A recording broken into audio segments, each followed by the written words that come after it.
TownHall Heroes.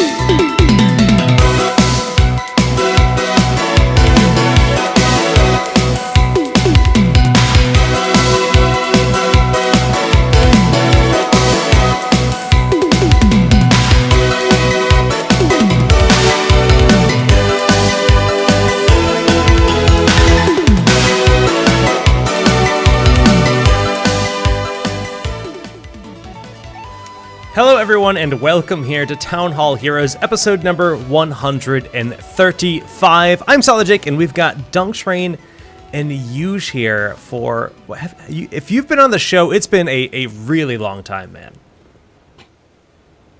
Have you? Yuuj? Yeah, hey. Have you ever been on the show, man? I can't remember. The last time I was on the show was a long time ago. Like, back when I think we were still Blaze. Yeah, that sounds about right. It was a long time ago. Yeah. What? Oh my goodness, that was forever ago. It was probably like a year, nine months? Yeah. Something like 9 months. Okay.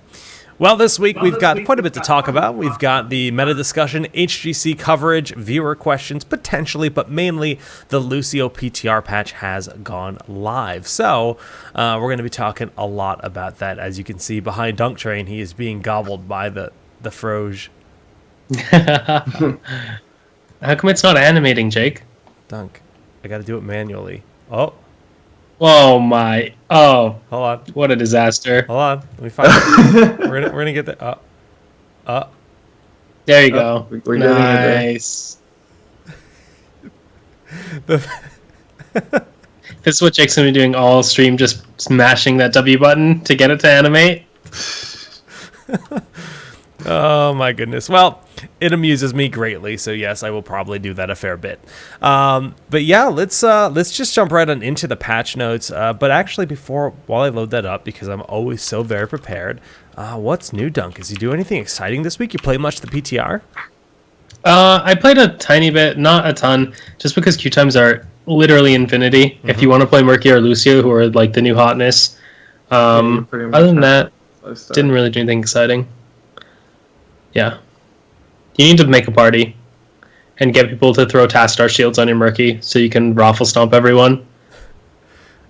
Yuuj, how about you? I mean, obviously you've been focusing on everything else with the open division, but have you been able to queue up in the PTR much? I haven't really played much with the PTR stuff. I took Murky and Lucio into try mode, the sandbox mode, kind of just ran around trying to figure out what I could do, what I couldn't do. So I haven't actually tried too much, but I'll probably spend more time on that in the near future. I mean, once he actually hits live, yeah, it's going to warrant a little bit more play. Because you never know if the PTR changes will be exactly as they are, and investing a lot of time is tough. But we do have a general idea of how Lucio will work as a hero, so let's take a quick look at that. Lucio is pretty much a direct port from Overwatch, so if you've played Overwatch Lucio, you have a pretty decent idea of what his kit is like. I think one of the interesting things to me was the fact they opted to go the no mount route. They said, hey, we're going to make wall ride his trait. That gives him that movement speed. Paired with his aura, he is plenty mobile, plenty fast. But, you do need to make sure that you have walls to be rided. Yeah, it makes rotations along the maps a little awkward. Like, sometimes there's just not that efficient of a pathway to be on a wall ride the whole time. It is interesting, though. For sure. It allows for, some interesting things to happen with the wall ride mechanic, but, during team fights and stuff, but when it comes to rotating, you're definitely going to be a little bit slower than everyone else. Yeah. Yeah, unless you want to spend your speed boost, but that's a long cooldown to spend just to rotate. In some cases, maybe it'll be worthwhile to get that sound barrier onto some allies, save some lives. Very similar to the way that Lucio tends to function in Overwatch, but it's a very different game. The death timers are very different, and the rate in which you can have that sound barrier ready also quite the big variable for this game. Through that, though, we know the rest of his kit. He's got Soundwave, that's just a cone-shaped knockback. He's got Crossfade, which has no cooldown, which I was a little worried about. He can just swap between the auras at will, with no cost to it whatsoever. So if you want to be healing, you want to be giving movement speed, that option, there's literally no cost to it. And there's something I forgot to test in try mode. Like, does the first tick of the healing happen instantly when you switch to the healing aura? Because if it does, you might be able to like toggle it really fast, like to get the most amount of time with the move speed buff, but also not lose any healing. But I forgot to actually think of that and try and test it in try mode. I mean, I'm not sure if it actually does. I didn't test that much either, but what I've mostly been testing is how long it takes for the wall ride effect to go away. Oh, yeah, there's like a little meteor in the bottom left above it's like 1 or 2 seconds, so you can actually like you have jump time across the lane in that time. Yeah, you can. Like if you're on try mode, you can jump like from the trees in the center to like the wall next to it, like without losing the move speed buff. Huh, that's cool. Yeah. So like that opens up a lot of interesting mechanics with the like slip that you could potentially do. Yeah. I also was playing around and I tried to body block Arthas on his gate, and you can't because the wall ride triggers when you're on the gate. So you can't like the whole thing where you like get behind someone on like an Uther or something and they can't get in their wall because you're just body blocking the whole time. You can't do that on Lucio because you lose collision on gates. Interesting. That is a pretty. Never tried that. There's like probably a lot of weird interactions with the wall ride because that's a mechanic they haven't done yet. I don't think there's, other than like, you know, heroes like Diablo or, you know, something like Detainment Strike where you can knock someone into a wall. I don't know if there's ever been a mobility that with wall interaction, like you can't climb over walls per se. Yeah. So that's kind of cool. Also the like lack of collision is relatively new.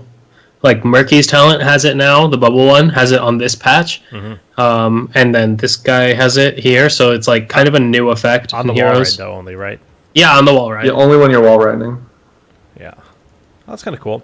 I mean, Lucio is pretty squish overall, so you know having options is going to be essential. Last but not least, he has Amp It Up. Just you amplify either the healing or the movement speed, and obviously there are talents that amplify that ability. From whichever aura you are showing. Then is Heroic's Sound Barrier, just a big shield, exactly like an Overwatch. What, 70-second cooldown, I believe?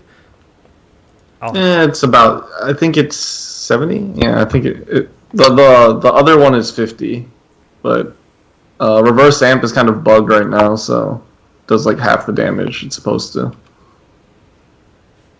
Oh, does it? That's unfortunate. Yeah, that's why like I think we checked it out in try mode. Like it does half the damage it's supposed to, so you know it's not that good. Well, yeah, we'll have to see what that's like with the actual numbers on it.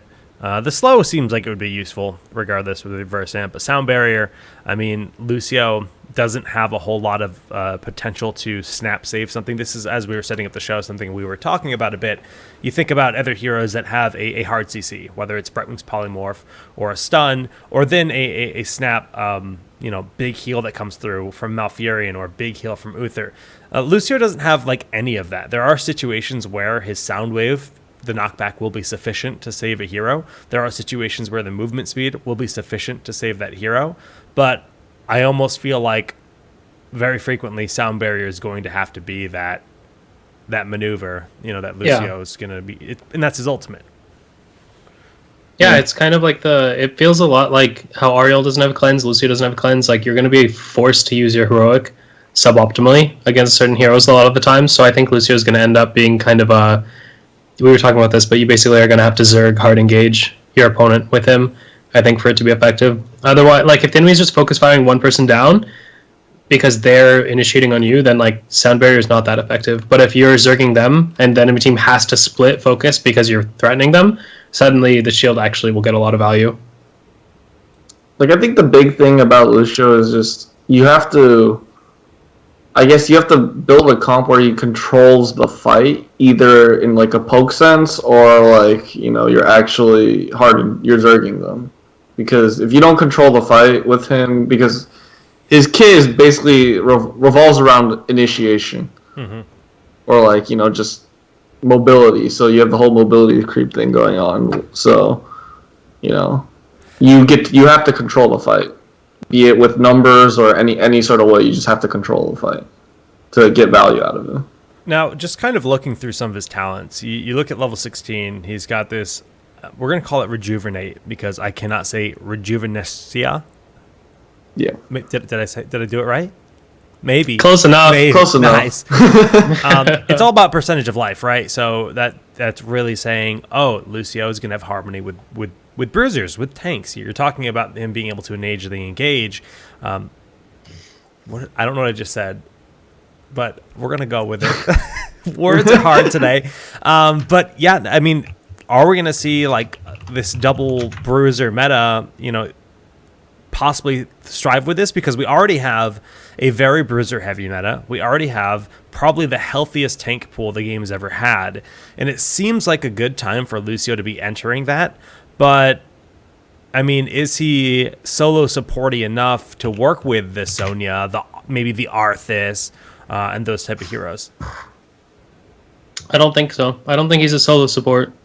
I definitely think he's a double support. I think his healing could be enough, but it's kind of you need heroes that have self-sustain as well to actually be able to pull that off. Yeah, kind of like how old Tassadar was used in solo support, like very rarely in EU, especially with like all other heroes that could sustain themselves. Right. Yeah, like Leoric, Thrall, you know, some of those BOE heroes comps, that just can heal themselves. Yeah. Definitely though, if Tassadar gets through Pix bans, which I actually don't expect him to, but if he does, I expect a lot of Lucio Tassadar to be like a big thing. Huh. Okay. Also, based on his kit, like, are there styles like in terms of maps where you think he's going to do better? Like, is he going to be amazing on those rotate maps because of just the 4-man split that does happen sometimes, and just the power that he's going to be having with the additional healing? His healing's efficient if you're on several people, but if you have two members in a lane, his healing is not efficient at all. Is he going to be kind of restricted there based on first impressions, or? I don't know. There's nothing in my kit that immediately screams to me like he's only going to be good on certain maps. Okay. So yeah, I definitely think he'll be really good on Battlefield, but other than that, there's nothing that really says much to me. Because Battlefield ends up more recently, like the games you see, there's a lot of poking going on in Battlefield, and there's so many walls for Lucio to get on. And at 13, he gets hardstyle, which basically makes him like, you know, he has a ton of armor. He has 25% extra armor, so 25 armor. So he's way harder to kill. And so I think he'll be really good on Battlefield for sure. Well, if you guys are that makes sense. Excited for the Lucio launch this week and you have no idea how to build him, I will actually go ahead and steal Bakery's build that he put online and give this as a reference. So he posted this on Heroes Hearth, and basically, he says to go maximum tempo level 1. That's going to give you the movement speed once you get 5 kills. At level 4, the subwoofer, which increases the knockback by 50% on the sound wave, but it is, you know, a maximum of 50% based on how close they are. Boombox, allow you to drop that. I believe that's it's a 20-second duration, but what's the cooldown on that? Like 30? It's 20 seconds. It's 20 seconds, yeah. So that's nice. Sound barrier back in the mix, which is... It will absorb most damage from like many stuns. So like if you get hit by a Rain of Vengeance, it's on par with the amount of damage a Rain of Vengeance would do. So it kind of gives you like that self-sustain. But again, it's just live more kind of style. Then the rejuvenation ability here, that's going to be really useful for just giving him all the healing that he needs, especially burst healing, which is I think essential for him. And then at level 20, Bossa Nova, which is kind of a cool take. They reduce the actual duration of the shield, but it's a 30-second cooldown on the sound barrier, and I feel like that's going to make Lucio feel really good. Like you're ready for every fight with sound barrier, basically. Yeah, it's actually interesting. I feel like Bossa Nova just turns the talent into a bigger storm shield. Like it's just a bigger storm shield for your team. Yeah, because the cooldown's about the same. I think at that point. Not sure. Isn't Storm Shield a minute? Is it a minute? I don't remember. It's like you have that internal timer. It's like I think it was like 45 seconds. Unless, maybe it's 45. From what I think it was like 45. It might be a minute now, but yeah. I need to confirm this. The question is really whether you'll have a team that can utilize having the barrier every 30 seconds, because a lot of team comps right now are running longer cooldown heroics in general. So, like, if you want to make use of that talent, I feel like you need other heroes with short cooldown heroics. Otherwise, like, okay, you're going to have sound barrier up, but, like, that one heroic doesn't make you want to fight. You need all of them. That's true. So, like, I don't know. It'll probably be good in, like, the poke phase, because you can actually throw it out, like, pretty frequently, but I'm not sure that's, like, the talent. I'm pretty sure, like, the cleanse is really good, too. Like, yeah, that's what I was thinking. He has a lot of really good options at 20. Yeah. The problem with his cleanse version is that there's no unstoppable, it's just removes.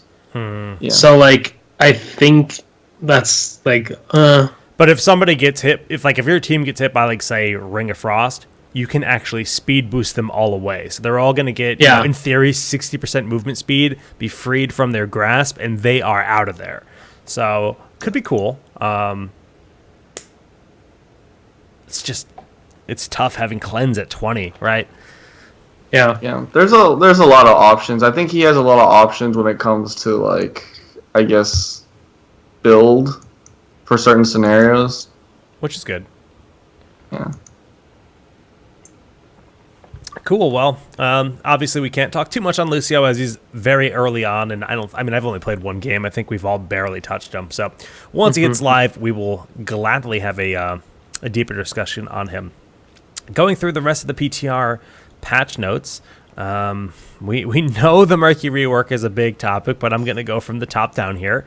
What do you guys think about the Hinterland's blast change? Rather than just flat reducing the cooldown, you are rewarded for the number of heroes you hit, 25% or 25 seconds less cooldown every hero you hit. I mean, it's fun. You go ahead. I mean, I was just gonna say, like, I don't think it's gonna be a big game changer in terms of the power level, but I think it's, like, an alright thing to have. It's, like, cool. They did something, maybe it turns out to be really cool, maybe it doesn't turn out to be that useful, but, like, I don't know. It doesn't bother me to see that added to a heroic that, like, basically gets no play, just to see how it feels.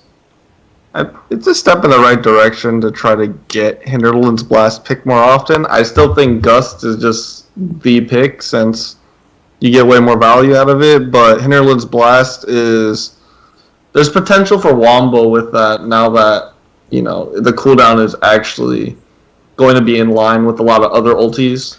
Yeah. Right. I mean, Hinterland's Blast is still one of the only heroics with a 120-second cooldown in the game. And that's, it's super long. But like you said, if you hit a single hero, bringing it down, towards 90 is on par with a lot. You hit two, and it's like, okay, well, this is great. I feel like the full reset should be at 4 targets. Like, just chain gun them. If they're getting hit, if 4 people get hit, they deserve to lose the game. Yeah. That is hype, though, to consider, the 2 Hinterland Blasts in a fight. That would be exciting to see somebody be able to just blow up like that. But I think it's a nice change of pace in terms of balance change, because I don't think we've seen them take this approach yet, where it's like this ability that's not getting used at all. Okay, we're going to amplify it based on your success rate with it. If you miss, it's still a high risk, high reward type ability. Yeah. Yep. All right. Scrolling down to Greymane, they, it seems like they're taking a look at some of these heroics that are just not picked, period. And, Hinterland's Blast being one of them, another one of them marked for the kill, which is now known as Cursed Bullet. Fundamentally, this is the opposite of Go for the Throat. So they got over the whole idea of, we're just going to make it so that this is a hunter's mark on a cooldown that helps you engage, and they're using this as an opener. So if you're to use this, it does 35% of their total health. Current health, not total health. So if you are to use that on a Sonya that's at 10% HP, it is going to tickle her, and it's not going to do anything. However, if you open up before you go into your Worgen form and start that fight, you're taking away 35% of their health. And it seems really interesting. I like it. I think current health is a good tool to play with. definitely. I haven't really touched it, but it's like you definitely chunk people out just as much as you would with going go for the throat. Yeah, but it's definitely a good follow-up tool. Say like you stun someone and then you just engage and you try to blow someone up. In my opinion. Yeah, and the roam. I mean, it's also a 30-second cooldown, so like that's going to be an option very often. The only thing that confuses me is when you cast it, it still shows that claw mark over their head, and like there's no reactivate on that target. There's no vulnerability as far as any description says. I haven't checked the numbers, but I did use it in one game earlier today, and it was a lot of fun. Yeah, I think it's an interesting option. Actually, Clawmark is probably just a leftover accident.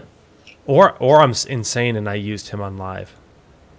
Maybe you did that. I might actually just be insane. Nice. Anyways, that's irrelevant at this point. Roulette, you got the bullet to hit all enemies in its path too. So like you think about being able to open with a VP suddenly at 20 that's got insane wombo, like just taking 35% of everyone's health if you manage to hit all 5. I mean, that's an incredibly unlikely situation, but the threat is real. That is a worthy Storm talent, I'd say. It's interesting. I don't think you'll take it over Blunderbuss, to be honest, but who knows? Blunderbuss just seems better because you can way more consistent, and you don't have to do anything to use it. Like, yeah. If you want to be a playmaker, then you go Blunderbuss. Okay. I still think you go Blunderbuss. I think the entire community lets out a sigh of relief as Resilient Flame now has a 10-second cooldown. I don't think that's quite long enough, to be honest. I mean, it's better than what it is right now, and that's a good thing. Because Rag just gets blown up already. Like, he gets stunned, and then he's just like, I just doubled my health pool. Effectively. It's like... I like adding a cooldown instead of just nerfing the value, because a cooldown gives the enemy team something they can play around. Like, they can use a short stun or something and not commit to the damage, and then he won't have it up for another 10 seconds or whatever. I just think 10 isn't quite long enough to be a meaningful window. It's kind of like when you're playing against Dampened Magic, like 8 seconds, it's just like he literally always has Dampened Magic up. It's not like I can pop Dampened Magic and then hit him with something because it's like down for 5 seconds or whatever. So I'm just worried that the 10 second won't feel like an actual window where you can exploit the fact that the Rag made a mistake, But it is definitely a step in the right direction, and I'm happier to see that than a straight up numbers nerf. I mean, now you can actually... The thing is, you can actually kind of chain CC him now, because before you couldn't, since it's like 3 seconds, right? So now it would just keep refreshing, and then now it procs for 3 seconds, and then you can actually chain CC and kill him. That's true. Yeah. Get that sweet Valeera chain CC that everyone's crying about on Reddit. Yeah.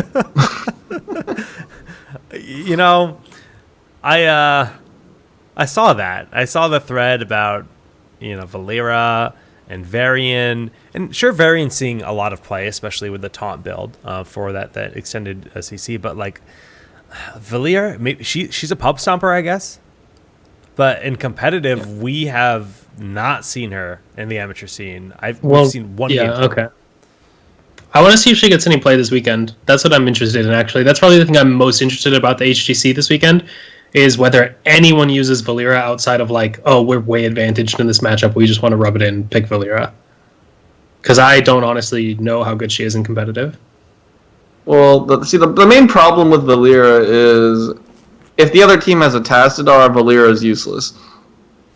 And then... Right. I feel like even a scouting drone. The second part is like...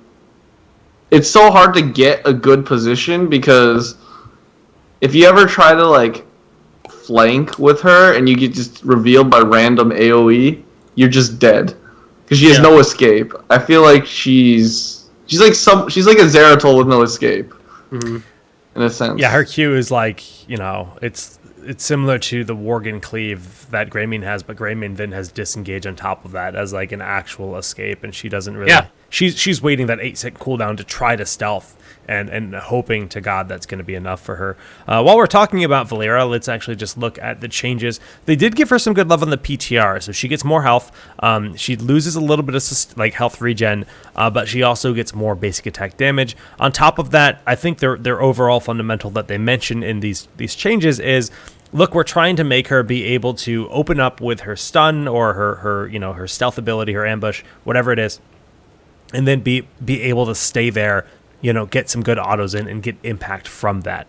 And I think the reduced energy on ambush is essential for that, because currently in Valeera builds, you see the build is about energy efficiency. It's about being able to stay in and continue to cast abilities. And these changes will help with that a lot, I think. I think for sure. I think it definitely helps. It definitely helps her get into a better position. It's just, you have to kind of wait and see what happens. Do you think the death from above change could be enough to help deal with that damage? Because we're talking about, scouting drone shuts down a ton of her options, but a 7 range on the teleport it's tempting. It's definitely tempting. It's definitely, I think it's good. It's good. I'm not too sure about Valeera play since I haven't messed too much with it, but from what I've seen, I know Equinox and Psalm really like Death from Above in their Valeera builds. Okay. Some of the other options there, you get reduced ability damage dealt from that victim, so that's more of a brawl. You get the blind. So you have other options that help you stay alive, but that's just more for the positioning. Will be interesting to see if and when she does make it into the pro scene. Maybe this PTR change is going to be enough. Well, we will find out. Thrall had an interesting change, and I was talking a bit about this on my personal stream, that I don't even have clarification. So basically what they said is Earthquake and Sunder will both go off regardless of if Thrall is interrupted. So a stun, whatever. And I feel like that's kind of, I don't like it at all. I just feel like when you interrupt a Sunder, that should feel like, oh, you saw the wind up happening, you should be rewarded for stopping that from happening. That's like the one thing that can win a team fight. But now Thrall is guaranteed to get this Earthquake, guaranteed to get this Sundering. And I don't know if that rule applies to death, because if you can throw out your death curse and use Earthquake and that I don't like that at all. I really don't. I don't know. I'm not a big fan of it either. It just seems kind of better to have it feels like there's less counterplay to Thrall now, even though Thrall's not that pick that often. I'm gonna disagree a bit here. I actually think I think doing it for just Thrall is a little weird, but in general, I feel like abilities, especially heroics that have cast times that are half a second, it probably shouldn't be interruptible, because you're probably not interrupting it intentionally, except at the highest level of play. But in most games that most people experience, your Sunder got interrupted probably because of just some random stun that was going to happen anyway, and that feels terrible. I feel like the short cooldown heroics just globally should not be interruptible. Anything that's a half-second cast time or less or whatever should just be global, can't be interrupted. Anything longer than that, then you say, okay, this is a factor. You have to think about the cast time when you're using this. But it is kind of awkward to have abilities that have short cast times that can just get interrupted, and it's not really clear what happened, but now you've got this 10-second cooldown. It feels good to be ETC and power slide on Thrall, and he's going to cast the ability after he gets stunned, so you wait on the face melt for 0.2 of a second after his stun bar runs out or whatever, and then that feels really good. But I feel like that's just such a narrow amount of the experiences of the game in comparison to people who are just playing, and you're a casual, you're playing Thrall, and you try to cast Earthquake and it gets interrupted, and it's not really clear to you that this ability is a channeled ability or something, or it has a cast time that can be interrupted. I definitely think for the experience of players who are not pros, this is a huge quality of life change. That's a really good point. I can agree with that. I can definitely agree with the point that you're saying, but but when you're like talking about like 0.5 second cooldown, it's like Tyrael Sanct is 0.5 as well. And so if you can't interrupt Tyrael Sanct, then that a whole like window of play is opened up, because like being able to interrupt a Tyrael Sanct is super important at like pro play. It is. You recognize that situation and you try to stop it. That's like half the dance that exists when Tyrael is in play. I think I can sympathize with Earthquake a little bit more than Sundering for some reason. I don't know. Maybe I'm just biased. I like Earthquake. I can see the Earthquake. The Sunder is kind of like, I'm on the fence there. Yeah. Oh well. We'll see how that affects Thrall. Obviously, he's doing very well already, and that's just gonna help him out even more. The Death Curse. I still don't know the answer to that question. I didn't see anything in Twitch chat. If he can cast it as dying, but that I would imagine he can, and that could make some good plays. Headhunter, huge buff here for Zul'jin, able to cast Headhunter while mounted. Glorious day, good for him. Varian, first pick, ban. Oh yeah, absolutely. There we go. Zul'jin, huge buff. Oh. Craigasm. Wasn't it Crowan that tweeted out saying that he thinks Zul'jin's better than Vala as a ranged auto, as long as you can complete the level 1 quest talent? I believe Crowan tweeted that I think I remember seeing someone tweeted that out. I don't know if it was Crowan for sure. I don't know. I don't remember who tweeted out, but I would agree. But based on like, you have to actually finish. You have to have the comp for it, and you actually have to finish the quest at level 1, which you usually don't finish for a while unless you're like actively trying to trade. Right. So, in most scenarios, Vol is just better, but there are scenarios where you could play Zul'jin instead. Imagine if Zul'jin's E was useful. It'd be amazing. I hate. He'd be broken. Yeah, he probably would be. Weren't you one of the people who liked the E when it first came out? I thought I liked the sound it made. That's what I liked about it. Okay, I like the sound of it. Yeah. I do like. To be fair.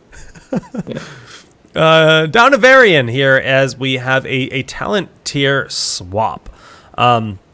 The dev notes state that they wanted to give him the options here for these which were previous level 16 talents over to level 13. So things like Mortal Strike, bringing that into play earlier, bringing the charge damage of Juggernaut into play a little bit earlier to give him that burst damage, or the Shattering Throw if you opt to go that way. Up here, and then banners are now level 16. Do you guys think this is a significant change for him? Yeah. Definitely. Because Mortal Strike is like really, really good against certain comps, and so is Shattering Throw, especially with like Tassadar, Zarya being so like rampant. Those are like Mortal Strike and Shattering Throw are really good answers to a lot of things. And it gives you a lot more burst with Juggernaut as well, since you don't really need the banners till later on. They're not that important. You pick them for these Juggernaut, Mortal Strike, Shattering Throw. Like that's why Mortal Strike and Shattering Throw specifically, you pick him for those kind of talents too. I hate it. I absolutely hate it. There are like, I don't hate the change, but I hate those talents, and I've felt this way since they came out. But like, there are very few things I'll be like really adamant about from a design perspective. But I think Shattering Throw and Mortal Strike are like awful design, and like moving them to 13 is just gonna make it even worse. Yeah, it's just you get them earlier, and like Mortal Strike, especially with the level combination with Overpower at level 1. I think you refresh Heroic Strike, then you're just gonna have like the whole point where whoever you're trying to heal and Varian went on is literally just not getting healed. So that's gonna suck. Yeah. I mean, Varian's already rising in popularity, especially in the amateur scene. I think last night, or just Open Division Cup number 2, we saw Varian picked over ETC and and anyone else in numerous situations. Commonly, it's when Ragnaros was already grabbed, so they were looking for that stun lock for the Sulfurous Smash. You just have that. What was it? 2.25 seconds or 2.5 seconds? 2.25, I think, between the charge and the taunt. Yeah. And that is kind of Twitch chat's talking about it right now. The Varian stun lock is substantial. Do you guys? I mean, I think taunt, at least at the highest level, has probably a 90% pick rate, maybe not 100. Do you think they need to maybe increase the cooldown on it, or do they have to give some more love to the other talents? Personally, I think he needs to not get so much max HP for picking it. But I don't know. There's definitely an argument to be made that if charge taunt lands and you don't have cleanse up, that target is probably just dead. There's just not the tools available other than cleanse to get someone out of that, or D-shield. I don't know. It seems maybe a little too powerful, but I'm not sure what you can change. Yeah, trying to come up with some way to change it. It's just the most you can do is give him less survivability, because so he trades, instead of so at least trades. He has to be smart about when he goes in. Yeah. I think that's definitely the first place I would look if I wanted to tweak it. Because right now it's just you have a point click stun. You can't screw that up. You just point click stun, and then your range follows up and tries to blow up someone. Yeah, it's the same cooldown as a hook even, and a hook is quite easy to miss. Sure, a hook has you're pulling someone way away from where they were potentially, but the risk of missing that hook is a little bit greater when it's compared to a point click. It's interesting, and I'm curious what we're gonna see with Varian moving forward, because I actually don't see him falling off the meta anytime soon. He got played a ton in Korea. He got played a ton in Korea in the first week, so I don't know. I think he's gonna get picked a lot. I'm not actually certain that the tweak between the level 13 and 16 talents is a buff. I think it's worse from a design perspective, but I think it might actually be a nerf, because Ironforge Banner is secret OP, and I think it might actually be a nerf to not get it until 16, even though in certain situations it's obviously going to be better to have Mortal Strike or Shattering Throw. But overall, I'm not sure. I think it just increases his kill potential, and then less you're less defensive. Yeah. In HGC Korea, Varian only had a 35% win rate. His involvement rate was 64%. So he was played a lot. Obviously, this is a different patch too, but yeah, interesting. He was played a lot though. Yeah, that was before the overpower buff, right? I want to say believe so. The patch they were playing on isn't the overpower patch. I think you're correct. I believe you're correct. But so overpower is really good right now. Yeah, it's not even 100% pick rate though. We do still see a fair bit of Lion's Maw, but yeah, overpower gives him the damage. Yeah, against Tracer or Zarya or even Task now, it's insane. I guess it's probably even good against Lucio too now, because he attacks in bursts. You probably get 2 procs per auto. Yeah, Lucio, it's technically 3 autos at a time. Yeah. Huh. That's interesting. All right. Moving on down the list, Abathur did just get a 5% buff on all of the symbiote abilities? Yep. That's a thing that happened. And one of the tweets, I think it was you or iDream, I forget who, maybe you retweeted it, but I retweeted iDream's tweet. Yeah. But Murky rework and Abathur buffs in the same patch. I forget what else he said, but it was funny. Yeah, I mean it's true. That was always a thing. You get basically free aggression and quite scary aggression with that hat, and they're gonna make that hat better. Also, in this world where we have so many prominent, tanky frontline heroes, Varian, Zarya, just to name a couple, I feel like the symbiote, could be a thing again. We do see Abathur here and there, but he has fallen off globally. Yeah. And I don't know. Personally, I'm a fan to see Abathur come back because I love Abathur. Dunk Train and hates I'd right get now. to play Abathur in my team. So, you know, I want him to come back because it's just I like the hero. Mm-hmm. Hey, Interesting. At least they didn't buff the slow one, like, you know, Toxic Nests Dunk. Yeah. Okay. Yeah, the mines were just like the problem. All right, the juicy thing everybody is excited about. Well, not everybody, that's for sure. But many people are excited about the Murky rework that they've been talking about for a very long time is finally here. Now, Murky's a hero that's seen possibly the most changes of any hero that's ever been in Heroes of the Storm.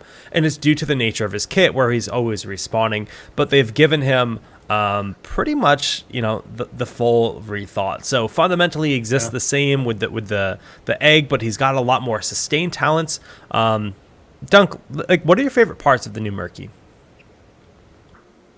My favorite parts of... I'm not sure I have a favorite part of the new Murky. Like, I'll show you mine. I mean, the new Murky is, like, way more powerful, but, like, I don't know. Big Tuna Kahuna is, like, pretty decent, just because the name. Oh, you like the fake eggs? Dude, I just like the fake graphic. Murky Like, the gets fake bigger eggs too. I are think that's actually the really best cool. part. Yeah. Wait, I think the fake eggs are actually a really clever talent. Like, to me, fake eggs is like one of the best design talents they've made in a long time, because it's actually like a clever thing that's like a tool that you have to play with to get value out of. Like, I think it's neat. It's not just like a stat boost. I really like it. It adds another level of play to Murky. Yeah. for It sure. feels a little bad as the opponent, though, because like if you see a Murky egg, you do just need to kill it. Like, you don't really get an option.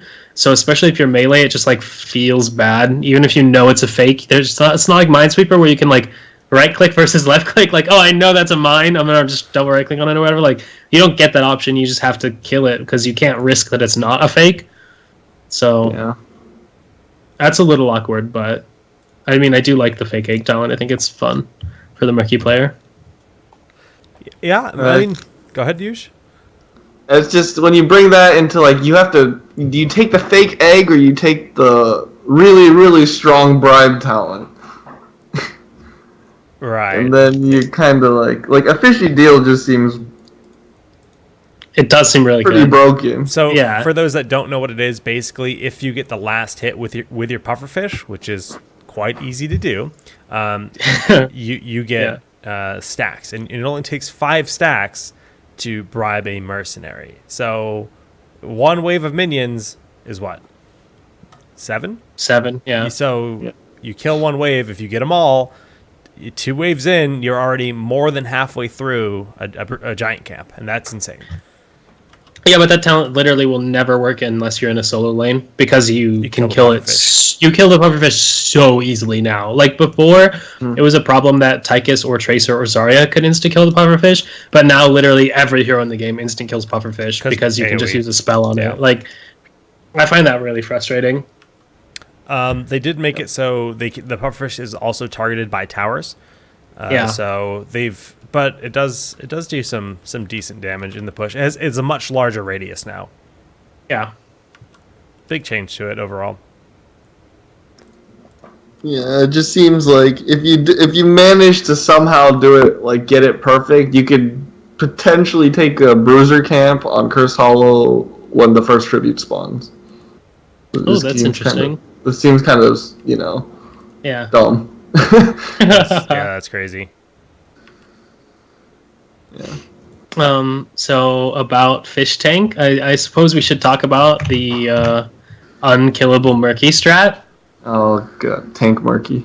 Yeah, like, I don't know, is this a thing? Like, if Murky goes live the way he is right now, like, is he a competitively viable tank? Because basically, once you get level 13, you get Fish Tank. So for those of you who don't know, it gives you 75 physical armor when you auto attack. So you basically don't take damage from heroes' right clicks. Like, it's extremely powerful. So I don't know. It definitely feels broken on PTR. Like, once your Murky gets one auto attack on someone, he literally can't die if you have like a support and a half. So I don't know. I think that talent needs tweaks. I mean, when you combine that talent with all his other talents, like, Big Tuna Kahuna, and then, like, It's just kind of gets ridiculous. Yeah. I think there's definitely some tweaking that's going to need to happen. But if he goes live exactly like he is right now, I'm going to be spamming Murky in Hero League because he's broken. It's insane. Even his slime build, like, it seems like it has a lot of, damage to actually put the pressure on and apply a lot of burst, toxic buildup. Yeah. Like, toxic buildup is really good, and so is, like, time to krill, I think. Time to krill is, like, really sweet. The attacks give poison and slow. Oh, okay. Yeah, he just gets really strong really quickly. And once he starts getting his talents. I mean, he has a lot of options too. Like, he's always, had the rejuvenating bubble. You guys were just talking about fish tank. Mm-hmm. He's going to be really interesting, but probably broken, like you said. And yes, this is an infinite march, which isn't as good as you might hope. It's good, but yeah, I don't think it's the brokenness that you might expect. Oh, March got really big buffs though. Like the 30% move speed on the Murkies is no joke. Yeah, they move faster. Like, sure. I think it's better than Octograb with the changes to Pufferfish that like any damage kills it. Maybe situationally. You think it's better? Yeah, I think it's better. I don't not the like infinite channel one. I just mean at like level 10. I think you go March and like I think it's better than Octograb. Huh. Because you play more Bruiser style now, and March goes a lot better with Bruiser style rather than the blow up style of Octograb. That's true. Makes sense, yeah. That's interesting. It's just now you won't have the problem of where, you Octograb and you just die. Yeah. Like before.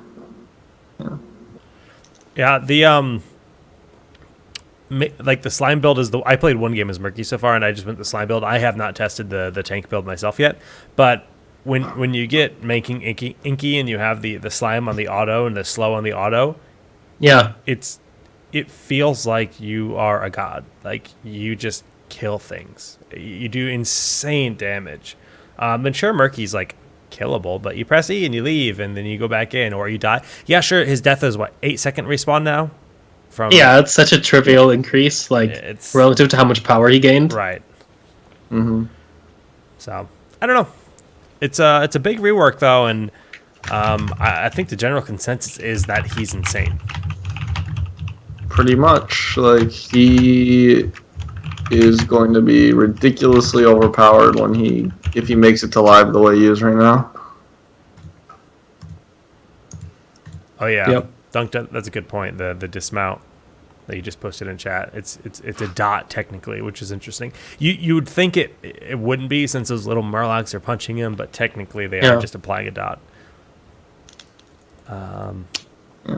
Nazebo, not really a worthwhile change. You can scout with the grenade a bit better on Morales. Muradin. Are these nerfs? Oh, he just got the color swap on his icons and the huge buff. Huge buff. Yeah. Now it's consistent. Mm-hmm. Except they released Lucio at the same time, whose healing is yellow instead of green. Dude, that makes me so angry. I think it's just funny. It's just so funny. It's just funny. They have to keep it consistent with Overwatch, and that's how it is in Overwatch. So stupid. But, oh well. It's just an icon color in the end, I guess. That's true. Well, that's the PTR discussion. We'll see what changes or what goes live. And I believe this patch is next week, right? It should be, yeah. Usually, yeah. Usually it's the week after PTR. So Murky gonna just he's actually going to be like a first pin hero in Hero League. Like that's a thing. Oh yeah. Like if this goes live like this, yeah. Yeah, it's gonna add to the whole task thing. The whole Murky task. You're just gonna be like Murky task. What are we gonna do now? New draft. Oh God. Well, I guess that's the future we have to accept. Or not, we'll see. That will be determined soon. Let's transition to the meta discussion. I don't know how much there is that's changed from last week to this, but I think the first point I just want to talk about is Tassadar. We weren't sure last week where he was going to land, but I feel like after another week of this patch, after another week of open division, and just playing him, he is still very good and maybe better. I mean, not in the same way he was, but in his effectiveness. How do you guys feel he sits? He's better. He's way better. He's definitely better. He takes a little bit more skill to play now than before because you can't ignore your health pool and just shield everyone off cooldown because you actually have to be smart about your shields now. But the thing is, you can actually do damage now with Archon. Like you can actually solo kill people if they're not paying attention. So. Yeah. But outside of that, if you're not using Archon, your auto attacks feel terrible. Yep. I think Dunker was saying this earlier. You just don't use his auto unless you're trying to slow a tank down or something. That's the only. You're just please stop, sir, please. Yeah. Oh God. Auto attacking on him is so frustrating outside of Archon for him. It is. You're trying to get that globe off the mage minion. And you're just sitting there channeling. You can't kill it. You're just please. It slows your rotation down significantly. You just want that one globe, and you're like, team, I'll be there, and just give me 20 seconds. I'm almost there. Team dies on the tribute. Yeah. I don't know. Tass is definitely going to be 100% pick ban rate this weekend though. In open, he already is. 100%. He's so broken. I think personally, I think the armor is the most broken talent at 4. But I want to see if anyone disagrees because I know there were some people saying the other talents are better, like the move speed or whatever. But I think armor is the way to go. I think it's insanity. Personally, I like move speed. It's good in certain scenarios. But the thing is, everyone's playing Varian, and they're playing point click, stun, lockdown, insta kill people comps, right? So why wouldn't you take the armor if you can't dodge any of this? So you just take the armor and then you're safe. I think it's funny how Medic has an ability that's 16 seconds cooldown for 25 armor on a target, and Tassadar gets to add it to his shield every 8 seconds. Yeah. I mean, Medics you can stack that at 16, so you can make it go up to 50, but I bet you can stack Tassadar's too. I'm pretty sure you can stack it. Yeah, I think you can. If you manage to actually time it right. But, yeah, I bet you can. Yeah. Well, I feel broken when I play new tasks. Based on what we've seen in Open Division, we've seen a few different styles. It's very common to see Cyan Fusion at level 1. Kadarin Resonance, the 40 globe shield talent at level 1, does get picked, but again, it's very map dependent in which you can even approach that. If you can't roam between 2 lanes and get those orbs, it's very difficult to actually attempt to complete that, and until you got the 20, is it worth it? So Cyan Fusion seems to be the most common level 1 talent. At level 4 though, it is almost always the armor. I feel there was 1 or 2 games where we had an Illidan and they went for the additional lifesteal, the Kala's Embrace, but I mean Dunk's shaking his head for the MP3 listeners. He doesn't like it. He's like, man, you just at that point, I feel like you just need the armor to keep them alive longer. Yeah, give me Illidan could lifesteal himself, and 20% is enough for him. Yeah. Yeah, I feel like if you did the math, there's probably no situation where your Illidan dies with the armor talent, but would have lived with the lifesteal. It's not reasonable. You have a multiple thousand health pool. You're also getting your health augmented by a healer and shielder. If you have 20% bonus lifesteal on your auto attacks, that's literally 25 to 50 damage in auto, depending on level.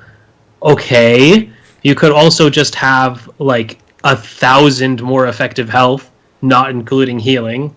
Mm-hmm. It's not even close. Illidan, you could with the shield, you already have 60 to 80% lifesteal. Do you really need 100%? Yeah, it's just overkill. You're gonna be spending more time at full health than you are with like taking reduced damage. So. Yeah.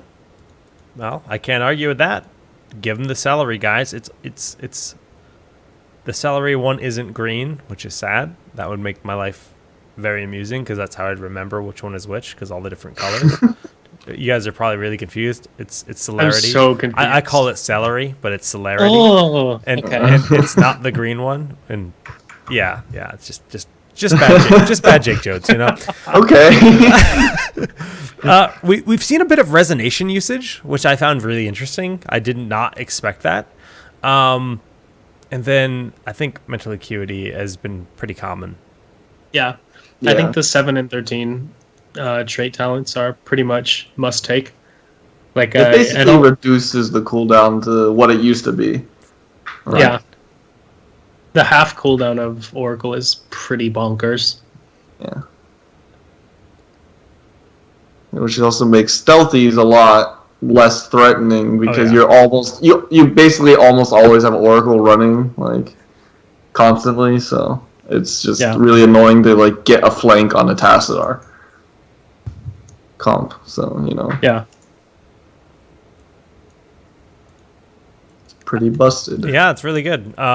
It's very interesting that we haven't seen, like, I think during Arcanum we actually still saw some Force Wall usage, but in the Open Division we didn't see any Force Wall usage. It was Archon all the way. Yuuj, how much do you think that is due to the fact that you get a second E? Do you think that's a variable in that? I mean, it's definitely a variable. It gives you another E, and you do a lot of damage, and you also don't have to suffer the terrible auto attacks for, you know, a couple seconds. You get that relief, like I'm a real person now. You would probably just you'd hate it if you had to play with those auto attacks the entire game. But when you get the big thing is when you get level 20 Archon, you can like kill anyone by yourself. It's ridiculous. Duck, how do you feel about 20 Archon, the unlimited Archon? It feels so good, but it's god awfully broken. Like, like you just pop it like at your base, and you can walk down the whole lane like to the enemy core, and the waves arrive in time that you never get out of Archon form. And like, what's the enemy gonna do? Engage into your Archon? No. Go home, kid. You lost the game. I'm level 20. Should have won. You can keep it up. The only thing is you can't mount, but you can still keep it up, so it just doesn't matter. It's like super powerful. I don't know. I mean, like 20 talents should be almost that good, but I don't know. Maybe a little bit too good. Yeah. All right. Well, talking about a little bit more and what we're seeing in the current live server meta, Sonya is starting to see play, pretty much on Shrines exclusively. We saw a bit of a throwback composition last night. Was that you guys that played that UTA?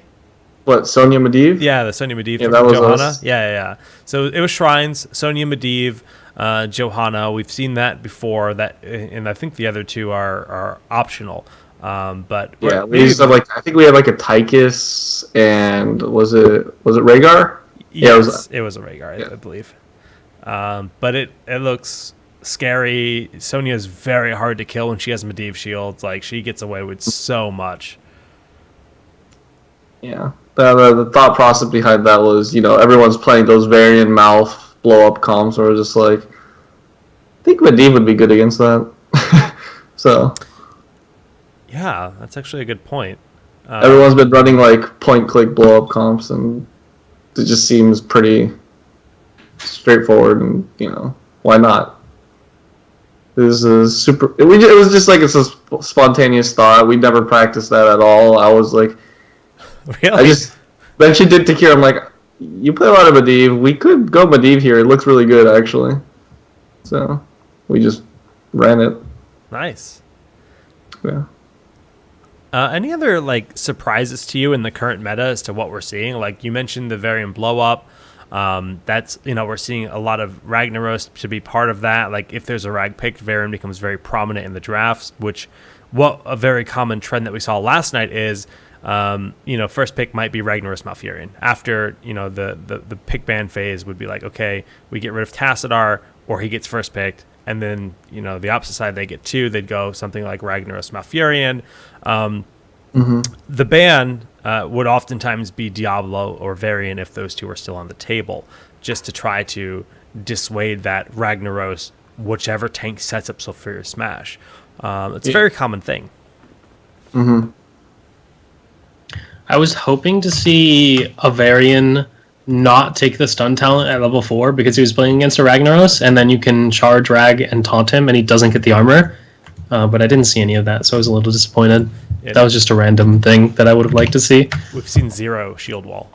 0. I think most people just end up charging someone else and then taunting the Rag if they want to. So, I mean, it's still... Rag is... Like, the taunt is just super good since it doesn't... It just makes Rag stand there without him being able to do anything or get resistance.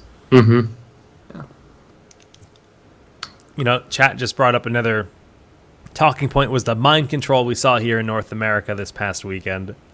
Dunklets. I was watching that game and I'm just like, oh no, my Hero League experience. Yeah. Now people are gonna pick it more than before. Wait, does it get played at the GM level? Yeah, randomly you'll see it. Yeah, like trolls do it sometimes, I feel like. I don't think anyone takes it thinking it's actually the best way to win the game. Yeah. I can't imagine. It happens, and I'm just like... When you do see it, sometimes it works out, but usually it doesn't. Yeah.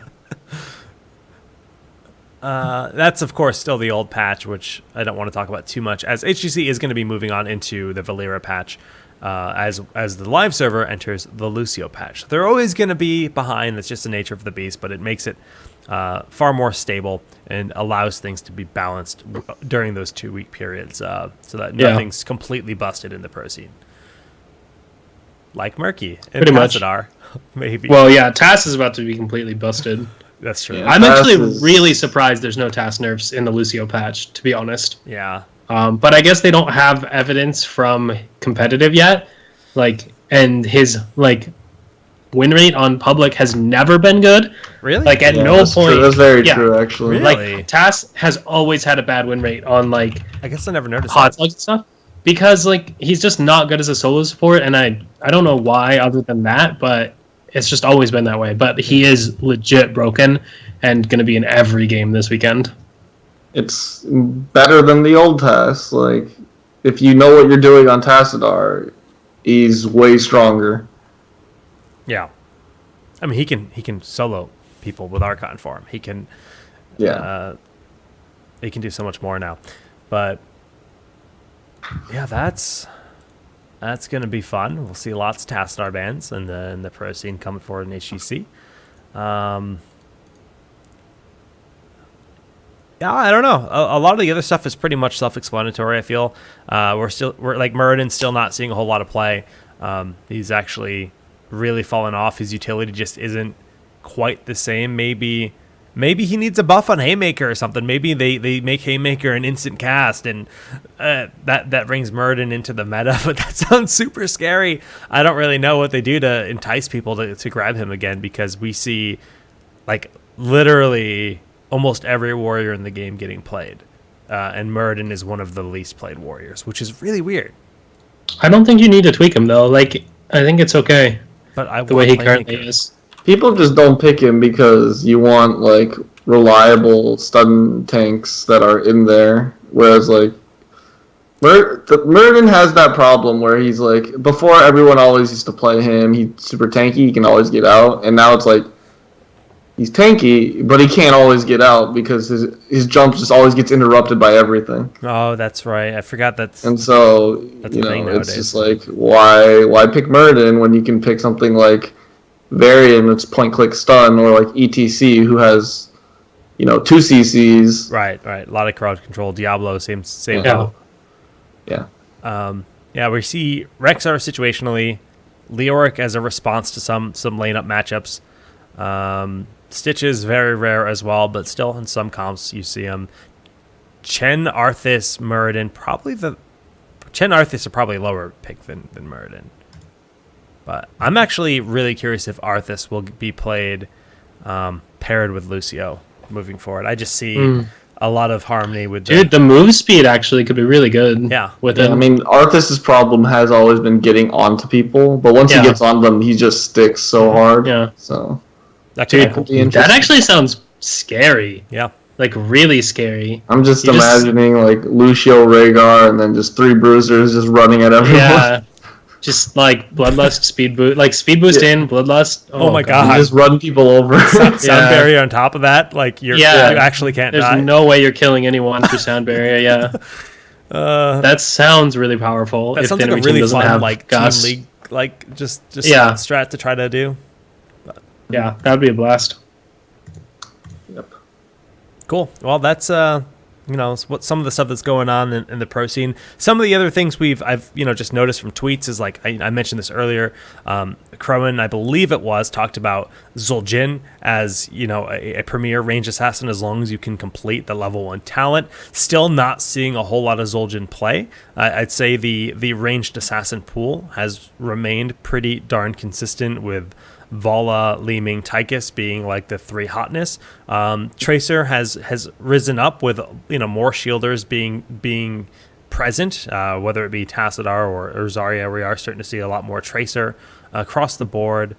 I'm actually really curious what Korea looks like for stat wise. Korea picks a lot of hammer. Yep. That's the thing that sticks out to me is that Korea likes hammer a lot. Yeah.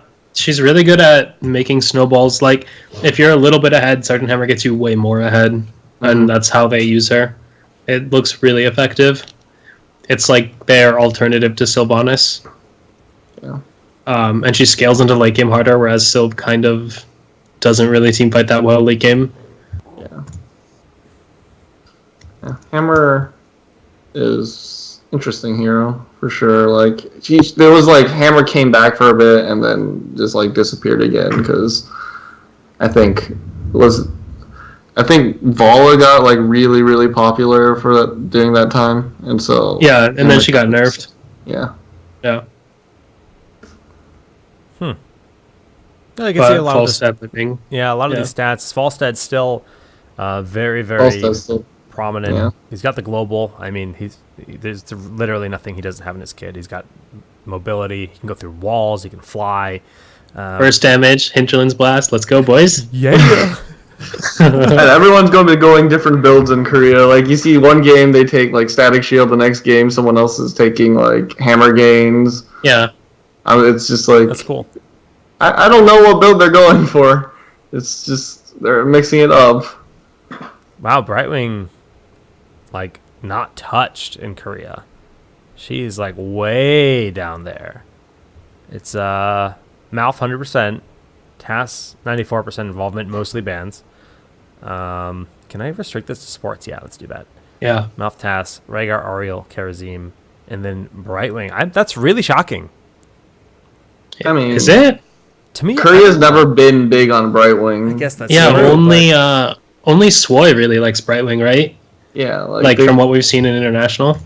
They've really never really touched Brightwing because a lot of them they're about like the burst heal, like the clutch plays with the ultis. Like you see Rhaegar, Oriel, and Karazim, those are like very ulti based heroes. Dude, yeah.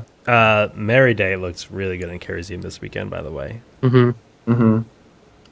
Those are some really good plays for sure. Let's actually compare the support pick. So, I mean, these 3 makes perfect sense, but I feel like there's a bit of disparity between the other regions. Yeah, there's like NA has very low Karazim participation relative to the others, for example. Yeah. I actually think it's decent. Like they still there are a couple teams that like Karazim a lot. Like there's a good amount. It's just Brightwing's a lot more prominent in NA than other regions. Yeah, see a lot of Brightwing. But that top 3 is still very consistently. Mostly because Mouth just fits in every team comp almost, and then Rhaegar's like the go-to because you need a cleanse a lot of the time these days. Why hasn't Mouth been nerfed yet? I think is know, an interesting. man. Like he's been like first ban, first pick level for what 4 months now? It's been a while. Since the Q buffs, like his healing is just really high, and he's been in like every competitive game. I'm really surprised he hasn't seen nerfs yet. I wonder if they're just waiting until they do the support reworks or like retuning that's coming with all the armor that they were mentioning. But like, I'm really surprised we have not seen Mouth nerfs yet. I mean, it should be coming soon because that's about how long Rhaegar was really strong for. I think Rhaegar was really good for a really long period of time before he started getting nerfed. So soon, I hope. The website we're using to show all these stats, guys, is masterleague.net. They do a really good job just compiling information and stats for a lot of events, but HGC, they're really on top of it. And you get the breakdowns, you get like what first pick, win rate certain heroes have. They deserve a lot of credit, so make sure to check them out. Okay, that's interesting, comparing the just Korea. I mean, they are the overlords, and as HGC is just starting to roll up, and we're going to get to see what Korea thinks is OP, that very much has the potential to influence the other regions and, change the future. Obviously, time will tell. But anything else going on in the realm of the meta? I don't think there's much we missed, unless I'm crazy. Were there any weird picks this weekend that stood out? I didn't watch every game. Not specifically. I think most things were pretty standard. At least in NA. I'm not sure about the other regions. Yeah. I mean, there's kind of been the rise of Chromie going on in EU. Yeah. Games here and there with her.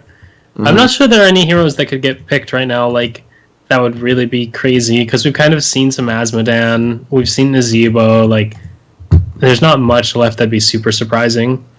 Obviously, other than like Murky. I think the nice thing about like seeing the Asmodan or seeing the Nazebo, it doesn't feel like, oh my god, this is like a bad choice. It's like, oh, this fits here, right? And it's kind of nice. Dunk disagrees, but I mean the Asmo, I don't know if I agree with that. But okay. Yeah, it's always been a niche, Asmo, going for that late game farm. Mm-hmm. All right, well, let's actually just kind of jump straight into the actual HGC discussion. I mean, we're just comparing the metas, but now we can actually talk about the lay of the land when it comes to the teams that are involved within HGC. We're going to start by talking about North America.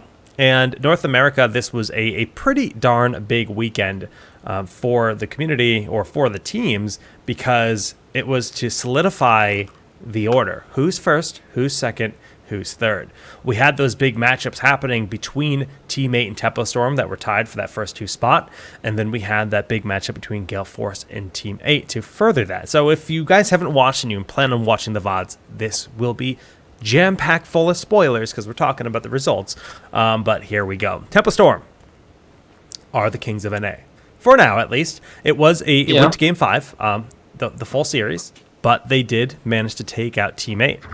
I mean, were you guys surprised to see Team 8 go that, toe-to-toe with Tempo? Considering they're such a young team. I think they did pretty well. I mean, knowing them, they work hard. They've always been good. It's just, knowing the players, whenever they got to LAN, it was kind of shaky. But as a team, they're a very solid team. They've played, because Prismat, Justing, and Buzz have played together for a very, very long time. So the synergy exists, and I think Yoda and Glaurung just, supplement that really, really well. Yeah, I should actually go to the schedule. So see the scores. They are good players, and they have played together a long time. Yeah? Yeah. I don't know. I don't think I was really surprised to see it go to Game 5. Tempo didn't look like super dominant throughout the league. Like, they haven't lost a match, but they don't have like an insane win-loss ratio, So I don't think they're like so far ahead, at least online. Yeah, I mean, that's really proven it here. I mean, Team 8 making waves, going into Game 5, but Tempa hold on to that spot.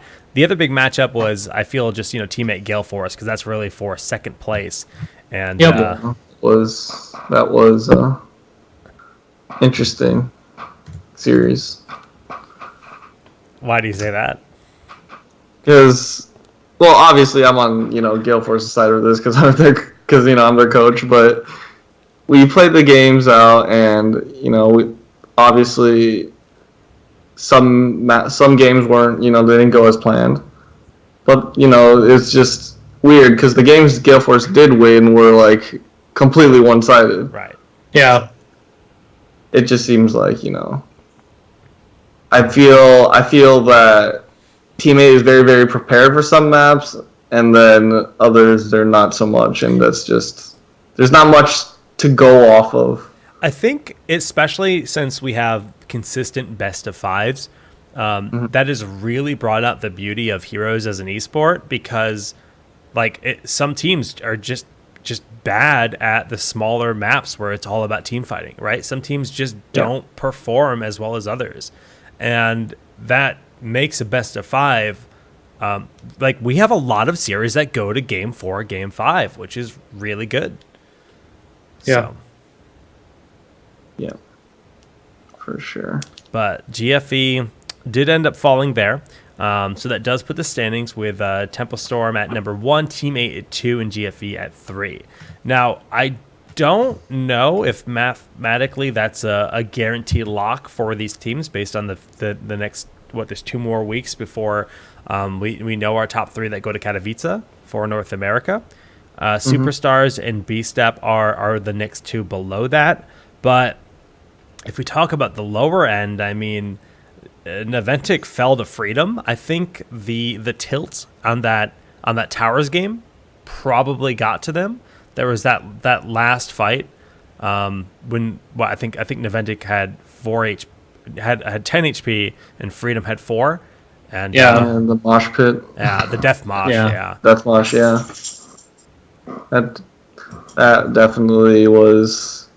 It's weird because I was watching the series and I was just like, I think the first game Team Freedom should have won, and then which was I think Sky Temple. Not sure which game that was. I believe so. Yeah. Yeah, I think Sky Temple. I'm pretty sure Team Freedom should have won that game, and the Ventic should have won the Towers of Doom game. Yeah. And it was just like, well, I guess it just happened, but it just kind of seemed at the critical moments things happened. And from there, Naventic just tilted. Yeah. It was, I don't know, a bumpy ride, and they're in 7th place in the only team they've beaten is No Tomorrow, and No Tomorrow is yet to lose a match. So yet to win a match. I'm sorry. Yeah, that's tough, and that means if you're in the bottom 2, you're subject to the Crucible. That means you're gonna have to face Yuuj and UTA. Spicy. We're working on we're still trying to get better as a team over here in the open. That's a while down the line. Well, that's actually a good way to inject this the whole amateur side of things, because one of the reasons I really wanted to talk to you, Yuuj, was you are back-to-back champions with UTA in Heroes of the Storm Open Division, and you've got a lot on your plate right now. You're coaching with GFE, you're playing with UTA in Open, and then Heroes of the Dorm is on the horizon. Now, obviously, you've already been on that stage. You've already been doing a lot with Dorm near that free tuition. Not quite able to grab it yet, but this really feels like your year. Is it okay for you as a I still look at you as a pro, right? Even though you're in the Open Division. For you, is Dorm more important, or is Open Division more important, or would you say it's equal importance? I'd say Dorm's more important because effectively I get more money from Dorm than you would get from one season of HGC. So, unless you would money-wise, it's just better to win Dorm. So yeah. Dorm, I feel like, is also a lot more prestige than just being an HGC. Mm-hmm. I mean, and I'm just, like, I have to kind of balance things out. So, like, I've kind of, like, taken a step back from GFE. I'm more doing it, like, analyst role, because I can't actually sit in scrims that much anymore and do replays and everything, because I have to practice with UTA, which is, like, we practice as much as any standard amateur team would. So we just, we practice with them and then play in the open, which is generally just our prep for upcoming dorms, which I think starts in like a week or two. Yeah, it's got to be soon. And Open Division, obviously, it's really well scheduled by Blizzard, because Open Division is the amateur scene, and collegiate and amateur, they should be on that same tier, which they totally are. So you guys have the opportunity to go through the Open Division, go to the Crucible. Dorm will have completed. You could have won Dorm. Pro players, however, in HGC are forbidden to play in Dorm, mind you. And, you could actually ascend to Pro at the halfway marker from the Crucible, which is the dream, right? I mean, for sure, because, I'll be graduated after the semester, and, pursuing HGC would be, good, obviously. So, and mostly it's just, I think a lot of good players for the amateur scene, like a lot of players actually get noticed from Dorm when you like see them compete with their collegiate team, like, and you see names pop up and then they get picked up by teams. Yeah, for sure. Yeah, so like right now, like the most notable names like that I could think of that pop up that are like rampant through dorms are like the big names to look out right now are like Varian, FZ Ignition, like the imported support roster. Like those guys are names to look out for a lot of times in the collegiate scene. Very cool. Do you know what school they are? I think, FC Ignition's playing with Toronto. I think Varian's playing with, I think it's Indiana University. Not sure. I'm not exactly sure which school they are. And then you have LSU, which is like Heckram J, Haas, So there's a lot of good teams up there with a lot of like players that are pretty good, pretty notable. At least in like, Hero League. So we'll have to see if my Tricky Turtles will make it through again this year. My UConn boys. I don't know. I was talking to Dan Lee. I want Dan Lee to... I was asking Dan Lee if he was going to play again this year. He wouldn't give me an answer. He said, I don't know. I think he's trying to focus on TESPA responsibilities, because he's like the club head at TESPA for UConn. And he's pretty focused on that. So I respect that, but Dan Lee for 3. Yeah, pretty good player. Yeah, he dabbled in he tried to dabble in the pro scene. Didn't really make too much of a splash, I don't think. He was playing with...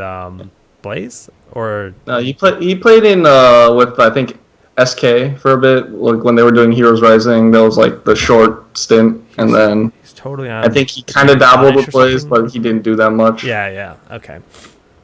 Well, yeah, that's kind of the state of NA right now. I mean, the Open Division, there will be, I believe, 7 opens in total before the season ends or before the Crucible ends up happening here halfway through the year.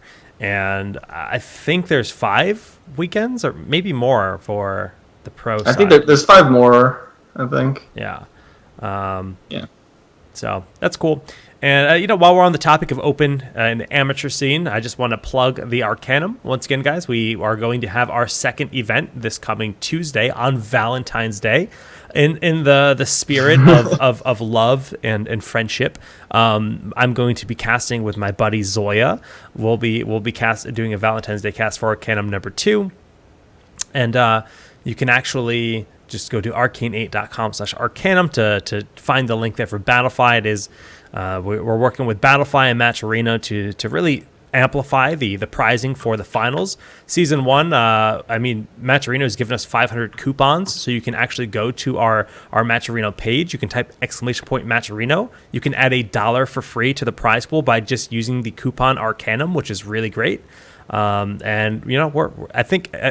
Arcane is going to be putting in $250 towards the prize pool. So theoretically, the prize pool for the finals is 750 baseline and possibly over 1,000. Pretty not too bad for our starts here with the amateur side of things. But let's shift on over to Europe and quickly go through what we see there. So leading into this weekend, Team Expert was still undefeated, right? Team Expert, but they had yet to feel the wrath of the gods of Europe. Misfits, Dignitas, Fnatic. They had yet to face them, and they had the tall order of facing both Fnatic and both Dignitas this weekend. They did end up losing both of those matches, but I think they had a good showing. I'm really impressed. They definitely showed a lot of signs of life during their series. Yeah, I mean, I think that was pretty much expected, though, is that they would be solid but not capable of taking down the top teams. So I think the European standings look like how we expected them to look. Right. Now that we've gone more weeks in, seen more matches played. Synergy won their first match, right? Nice. Yeah. Hype. I mean, one of them had to, Synergy or Be Genius. They couldn't both be 0 wins. Yeah. Feels bad, man. Yeah. I feel like did BKB sub in for? Was it Synergy? I think he subbed in for a team this weekend. I remember he subbed in for one of the series. I think it was Synergy. I was happy to see his name. I miss BKB, man. I actually did not follow the Open Division last week. Team Zealot still number 1, but they didn't win back-to-back events. Interesting. That's something I'll have to get a little bit more updated on to think about who could possibly rise up from the Open. Zealot is like Athero and crew. They're definitely a team that can threaten and advance into the pro side of things. Misfits, Fnatic, and Dig, though. So when it comes to the being top 3, that's what matters, right? And yeah, that Katowice is not only the LAN experience, but it's you get more money, straight up. Like you're guaranteed to make more money, and you have the shot at that Western Clash prize pool, a tournament where it's I almost said East Coast versus West Coast, but no, America or North America versus Europe versus Latin America, and then it's only 8 teams total, right? Yeah. Yeah. Where's ANZ? It's ANZ with us, right? For some reason, I was thinking Southeast Asia. No, I think it's ANZ. It's ANZ. Yeah. Okay. My brain was just saying, "Oh, J-House going to Southeast Asia. They must be coming here too." But that's just bad logic. So yeah, that's coming up quick. This weekend is interesting for Europe because Dig and Fnatic finally play. So they're probably fighting over position number 2. Like the winner of that is probably second on the leaderboard, and the loser drops down to 3. So that'll be interesting. Definitely be an exciting series to watch. Yeah, unlike NA, which is kind of locked in for top 3 at this point. And like, I don't know if the order can really change that much without like some crazy upsets. Mm-hmm. I think it'll come down to something like tiebreakers. Like this. If something goes like not as planned, it'll come down to tiebreakers and things like that. So. The tempo Gale Force game, if that goes Gale Force's way, then I think you'd end up with potential for some weird tiebreakers. But yeah, not sure. When is that? Is that this weekend? Yeah. Yeah. Oh my Gale Force versus Tempo is this weekend. Sunday. Oh, it's Sunday. Nice. Sunday night is going to be glorious. Yeah, Beast Up Superstars, like, I think your standing is still important if you want to climb, especially through the halfway marker, because, like, for them, it's still far from over. Like, they're not really at risk of dropping into the bottom 5. Well, Beast Up might be. I think Superstars is sitting okay. Naventic, however, they've got the fact that they lost to Team Freedom is like worst case scenario for them. That's rough. Yeah. Yeah, but Korea. Let's talk a little bit about Korea since they have only just begun. We really weren't too sure what to think about as the region, but Ballistics, the reigning champions, went 9-0 in their games. Yeah, L5, I mean, L5 they had a little period where they were looking a little bit like off, but they were still winning. But they were definitely looking like they weren't on top of their game as much as before during this weekend. I mean, they've probably been on break, honestly, since GCWC, like, for the most part. Probably just ramping back up. Mm-hmm. Well, what was their, like, I have to look at the schedule real quick and see which teams they actually played in week 1. Because, did they play their hard matchups or did they play their easy matchups? I don't remember. They played Supreme Mixtape and Mighty and Raven, so they didn't have the hardest matchups. But Mighty beat Miracle, if I'm not mistaken. Yeah, they did. Which is so still like, Mighty's not. I mean, it's not. They're not necessarily the biggest threat. Yeah, it's still like. But they got to play against Supreme Mixtape and Raven, who are like two of the freshest teams in Korean HGC. So like, that's true. I guess when we get to see L5 versus Black and Tempest, like, we'll have more information about what their actual status is right now.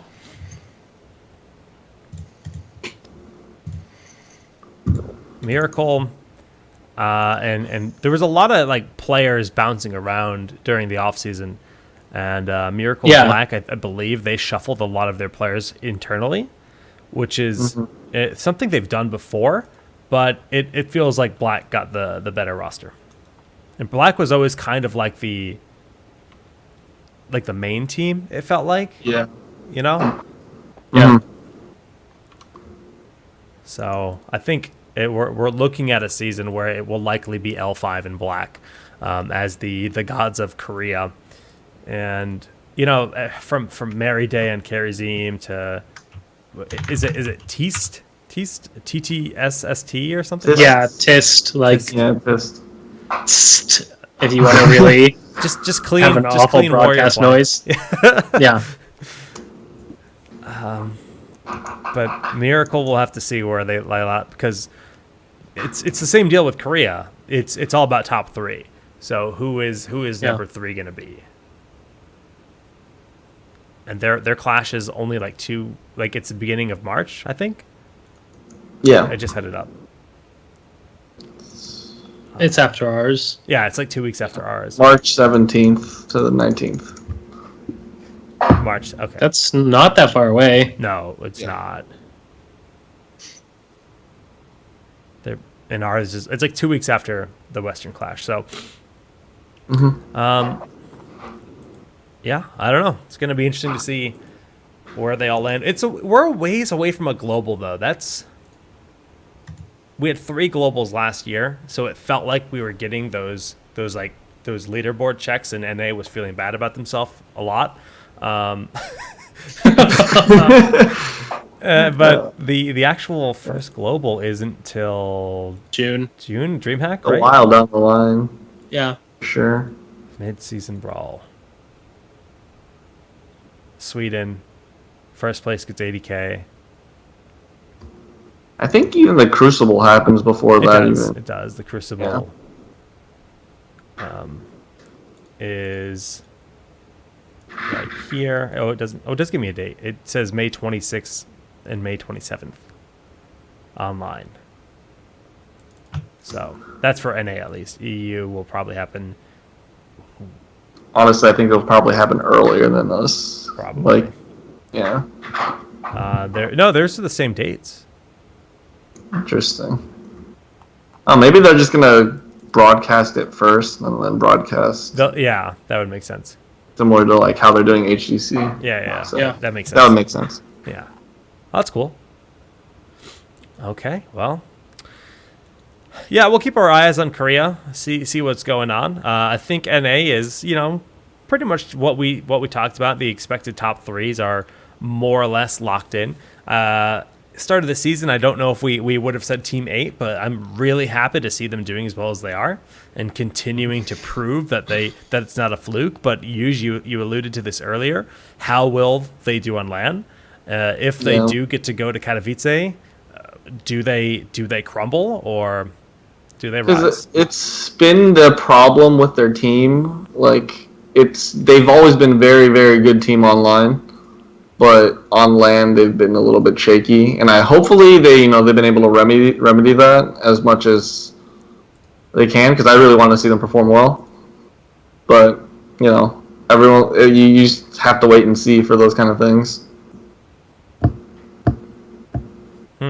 Well, that's our state of HGC, and yeah, I think that's pretty much the show. We're almost 2 hours deep. Any other talking points, Yuuj, before we go into our shoutouts? No, not particularly. All right, I'm gonna open up viewer questions very quickly, see if there's anything interesting. Dunkus, I'm gonna have to give you a terrible task here. How capable are you at deciphering a score quickly based on our results and our predictions that we did last week? What? Remember we did predictions for all the teams? I totally just remembered it.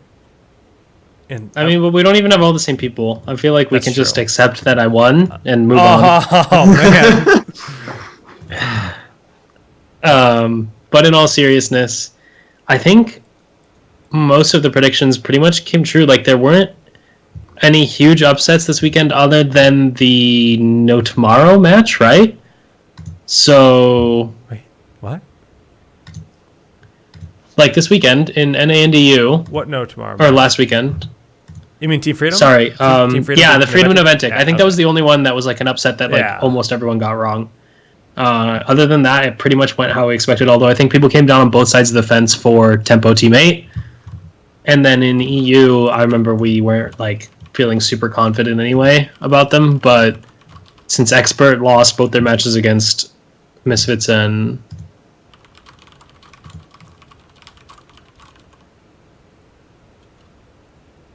Fnatic. I mean, Dig and Fnatic.